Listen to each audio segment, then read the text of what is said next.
اسلام آباد میں police checking کے دوران خودکش دھماکہ، 3 افراد ہلاک۔ پرویز الہی کی برطرفی کے خلاف درخواست پر لاہور ہائی کورٹ میں سماعت جاری، اور ملیے گا پاکستانی نوجوان اداکارہ ہنا الطاف سے۔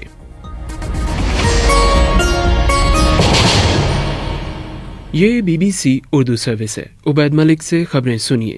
پاکستان کے دارالحکومت اسلام آباد میں ایک پولیس چیک پوائنٹ پر خودکش دھماکے میں ایک پولیس اہلکار اور حملہ آور سمیت 3 افراد ہلاک جبکہ 6 افراد زخمی ہو گئے ہیں۔ اسلام آباد پولیس کے DIG سہیل ظفر چٹھا کے مطابق یہ واقعہ سیکٹر I-10-4 میں اس وقت پیش آیا جب ایگل اسکواڈ نے چیک پوائنٹ پر ایک مشکوک ٹیکسی کو تلاشی کے لیے روکنے کا کہا۔ مزید تفصیل سحر بلوچ سے۔ DIG سہیل ظفر چٹھا کے مطابق تلاشی کا عمل جاری ہی تھا کہ گاڑی میں سوار ایک شخص نے دھماکہ کر دیا، جس سے اس میں موجود ایک خاتون اور حملہ آور موقع پر ہی ہلاک ہو گئے، جبکہ تلاشی کے عمل میں مصروف ایک پولیس اہلکار ہلاک اور 4 اہلکار زخمی ہو گئے۔ موقع پر موجود 2 شہریوں کے زخمی ہونے کی بھی اطلاع ہے۔ اس واقعے کی ذمہ داری تحریک طالبان پاکستان نے قبول کی ہے۔ دھماکے کے نتیجے میں گاڑی میں آگ بھڑک اٹھی۔ اس واقعے کی اطلاع ملتے ہی اسلام آباد پولیس اور بم ڈسپوزل یونٹ کے اہلکار جائے وقوع پر پہنچ گئے اور علاقے کو سیل کر دیا گیا۔ وزیر اعظم پاکستان شہباز شریف نے اس واقعے کی مذمت کی ہے اور حکام سے اس واقعے کی رپورٹ طلب کر لی ہے۔ اس واقعے کے بعد اسلام آباد پولیس کے سربراہ نے شہر میں سیکیورٹی ریڈ الرٹ کرنے کے احکامات جاری کر دیے ہیں۔ گورنر پنجاب کی جانب سے وزیر اعلیٰ پنجاب پرویز الہی کو عہدے سے ہٹانے کے خلاف دائر درخواست پر سماعت کے لیے لاہور ہائی کورٹ کا نیا لارجر بینچ تشکیل دے دیا گیا، جہاں اب سماعت جاری ہے۔ اس سے قبل تشکیل دیے گئے 5 رکنی بینچ میں شامل جسٹس فاروق حیدر نے پرویز الہی کی درخواست سننے سے معذرت کر لی تھی، جس کے بعد بینچ تحلیل ہو گیا تھا۔ اس بارے میں مزید تفصیل جانتے ہیں نامہ نگار اعظم خان سے۔ بینچ کے سربراہ جسٹس عابد عزیز شیخ کا کہنا تھا کہ جسٹس فاروق حیدر درخواست گزار کے وکیل رہ چکے ہیں۔ ہم کیس کی فائل نئے بینچ کے لیے چیف جسٹس کو بھجوا رہے ہیں۔ اس موقع پر وکیل پرویز الہی کا کہنا تھا کہ ہماری استدعا ہے کہ کیس کو آج ہی سماعت کے لیے مقرر کیا جائے، جس پر جسٹس عابد عزیز شیخ کا کہنا تھا کہ ہم آپ کی یہ استدعا بھی چیف جسٹس کو بھجوا دیتے ہیں۔ اب نئے بینچ میں جسٹس فاروق حیدر کی جگہ جسٹس عاصم حفیظ کو شامل کیا گیا ہے۔ یاد رہے کہ گزشتہ روز رات گئے گورنر پنجاب بلیغ الرحمان نے اعتماد کا ووٹ لینے میں ناکامی پر وزیر اعلیٰ چودھری پرویز الہی کو عہدے سے ہٹا دیا تھا۔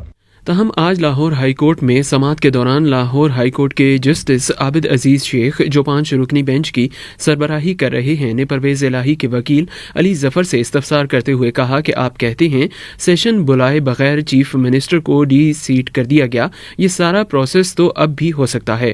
جسٹس عابد عزیز شیخ نے کہا کہ یہ سارا بحران حل ہو سکتا ہے اگر ووٹنگ کے لیے مناسب وقت دے دیا جائے۔ اسلام آباد ہائی کورٹ نے PTI رہنما سینیٹر اعظم سوادی کے فارم ہاؤس پر CDA آپریشن اور نوٹس کے خلاف درخواست میں فارم ہاؤس کو سیل کرنے کا نوٹس معطل کر کے فریقین کو نوٹسز جاری کر دیے ہیں۔ عدالت نے اپنے حکم میں متعلقہ حکام کو مزید کسی قسم کی کارروائی سے روکنے کا کہا ہے۔ عدالت نے CDA کا 16 نومبر 2022 کا نوٹس معطل کر دیا ہے۔ پاکستان تحریک انصاف کے رہنما شبلی فراز نے صوبہ پنجاب میں سیاسی صورتحال پر زمان پاک کے باہر میڈیا کے نمائندوں سے بات کرتے ہوئے کہا، اس قسم کا سیاسی عدم استحکام وہ جس طرح سے کریٹ کیا گیا ہے، جس میں کہ ایک گورنر جس کی کہ صرف ایک آئینی حیثیت ہے، وہ الیکٹڈ لوگوں کو برطرف کر رہا ہے، یہ ہم نے کبھی نہیں دیکھا۔ دیکھیں، یہ جو بھی ہو رہا ہے، جو بھی کیا جا رہا ہے، یہ ملک کو کمزور سے کمزور تر کیا جا رہا ہے، اور یہی وجہ ہے کہ دہشت گردی جو کہ خیبر پختونخوا سے شروع ہوئی اب اسلام آباد تک پہنچ گئی ہے۔ اس وقت ملک کو دھکیلا جا رہا ہے ایک انارکی کی طرف۔ پاکستانی ڈرامہ اگر میں ہنا الطاف نے حوریہ کا کردار ادا کیا جو ایک ایسے لڑکے سے شادی کرتی ہیں جو انہیں سٹاک کرتا ہے۔ ہمارے ساتھ خصوصی گفتگو میں جانیے کہ ہنا کا اپنے اس کردار کے بارے میں کیا کہنا ہے۔ کہیں نہ کہیں ہماری سوسائٹی میں لڑکے کا کچھ نہیں جاتا۔ جب یہ باتیں لڑکیوں کی گھروں تک پہنچ جاتی ہیں، لڑکیوں کو پڑھائیوں سے روک دیا جاتا ہے، لڑکیوں کا گھروں سے باہر نکلنا روک دیا جاتا ہے، لڑکیوں کی زبردستی شادیاں کر دی جاتی ہے، ان شارٹ ان کی زندگی پہ آپ فل سٹاپ لگا دیتے ہیں کہ اس لڑکے نے گلی کے کونے میں کھڑے ہو کے تمہیں کیوں دیکھا، کیونکہ تم نے ہی کچھ ایسا کیا ہوگا۔ سو obviously دس از رانگ۔ تو کہیں نہ کہیں فروغ اگر ایسا دکھایا ہے تو کہیں نہ کہیں یہ بھی دکھایا ہے کہ وہ والدہ کے تھرو ایک راستہ اختیار کرتا ہے کہ یار یہ صحیح نہیں ہے، مجھے دوسرا پاتھ لینا چاہیے۔ ہنا الطاف کی BBC اردو سے خصوصی گفتگو BBC اردو کے YouTube چینل پر موجود ہے، جسے آپ دیکھ سن اور شیئر بھی کر سکتے ہیں۔ یہ خبریں آپ BBC اردو سروس سے سن رہے ہیں۔ السلام علیکم سامعین، اس نیوز بلیٹن کو سننے کے لیے شکریہ۔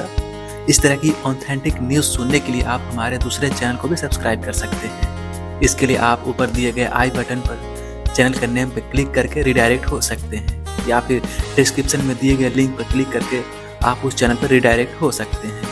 آپ اس چینل کو بھی سبسکرائب کیجیے اور آتھینٹک نیوز سنیے۔ شکریہ۔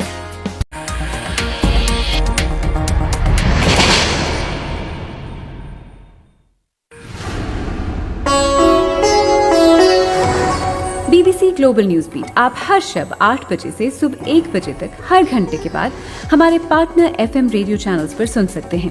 2.5 منٹ پر مبنی گلوبل نیوز بیٹ میں انٹرٹینمنٹ، سائنس، ٹیکنالوجی اور سپورٹس کے علاوہ ملکی اور بین الاقوامی خبریں شامل ہیں۔ گلوبل نیوز بیٹ بالخصوص نوجوانوں کے لیے ترتیب دیا گیا ہے۔ یہ خبریں آپ BBC اردو سروس سے سن رہے ہیں۔ بلوچستان سے خبر شامل کرتے ہیں، جہاں ساحلی شہر گوادر میں 27 اکتوبر سے جاری احتجاجی دھرنے کو ایکسپریس وے پر منتقل کرنے کے باعث پورٹ کو جانے والے تمام راستے بند ہو گئے ہیں۔ تفصیلات کے ساتھ کوئٹہ سے محمد کاظم۔ یہ دھرنا مطالبات پر عمل درآمد نہ ہونے کی وجہ سے 27 اکتوبر سے گوادر شہر میں وائی چوک پر اقدو دہری کے زیر اہتمام شروع کیا گیا تھا، لیکن جمعرات کے روز دھرنے کو وائی چوک سے گوادر پورٹ کے قریب ایکسپریس وے پر منتقل کیا گیا، جس کی وجہ سے پورٹ کو جانے والے اہم راستے بند ہو گئے ہیں۔ اگرچہ پورٹ کو جانے والے راستے بند ہو گئے ہیں، تاہم حکام کا کہنا ہے کہ خود پورٹ کے اندر کسی سرگرمی پر اثر نہیں پڑا ہے، کیونکہ اس وقت پورٹ پر کوئی کارگو شپ لنگر انداز نہیں۔ انڈیا سے خبر شامل کرتے ہیں، جہاں ملک کے شمال مشرقی سرحدی علاقے سکم میں انڈین فوجیوں سے بھری ایک گاڑی کو حادثہ پیش آیا، جس میں اب تک کی اطلاعات کے مطابق 16 انڈین فوجی ہلاک ہو گئے ہیں۔ انڈین فوج کی جانب سے جاری بیان میں کہا گیا ہے کہ یہ فوجی قافلے کی صورت میں چین کے ساتھ انڈیا کی سرحد پر ڈیوٹی کے لیے جا رہے تھے۔ واضح رہے کہ انڈیا اور چین کے درمیان سرحد پر جاری کشیدہ صورتحال کے پیش نظر انڈیا سرحد پر اپنی فوج کی تعداد میں اضافہ کر رہا ہے۔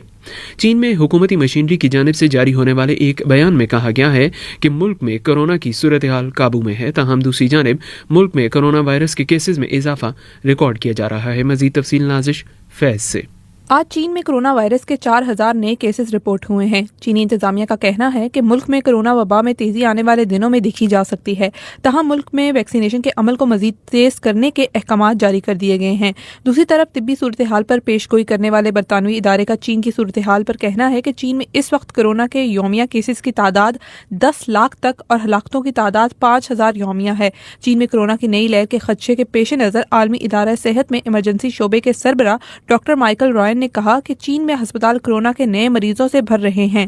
اسرائیلی پولیس کی جانب سے جاری ایک بیان میں کہا گیا ہے اور یہ دعویٰ کیا گیا ہے کہ انہوں نے ایک ایسے فلسطینی نوجوان کو گولی مار کر ہلاک کر دیا ہے جو انہیں ایک ایسے مقام کی جانب لے جا رہے تھے جہاں حملہ آور گھات لگائے بیٹھے تھے۔ ملک کے شمال مشرقی علاقے تل اویو میں یہ واقعہ پیش آیا۔ انڈیا کی ریاست چھتیس گڑھ میں مسلسل کئی حملوں کے بعد ضلع نارائن پور کے سینکڑوں مسیحی افراد نے گرجا گھروں اور اسٹیڈیمز میں پناہ لے رکھی ہے۔ مسیحی برادری کی تنظیموں نے الزام لگایا ہے کہ گزشتہ اتوار کو کم از کم 14 گاؤں میں قبائلی مسیحیوں پر منظم طریقے سے حملے کیے گئے۔ مزید تفصیل رباب بطول سے۔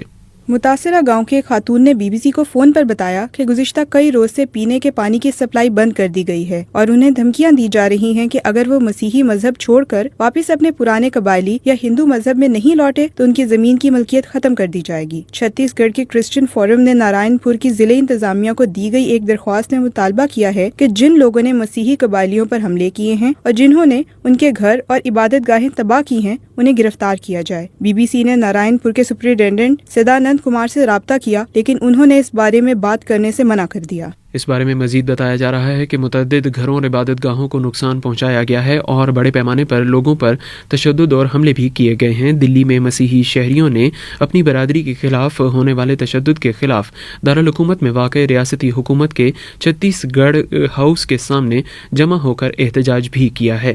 ملکی اور بین الاقوامی دنیا کی خبروں کے بعد اب پاکستان میں موسم کی صورتحال جانتے ہیں اسرار الحق سے۔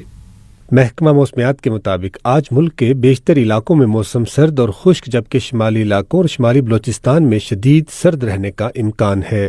ساتھ ہی پنجاب اور خیبر پختونخوا کے میدانی علاقوں اور بالائی سندھ میں شدید دھند پڑنے کا سلسلہ جاری رہنے کا امکان ہے۔ محکمے کے مطابق آئندہ 24 گھنٹوں میں ملک کے بیشتر علاقوں میں موسم کی یہی صورتحال برقرار رہنے کا امکان ہے۔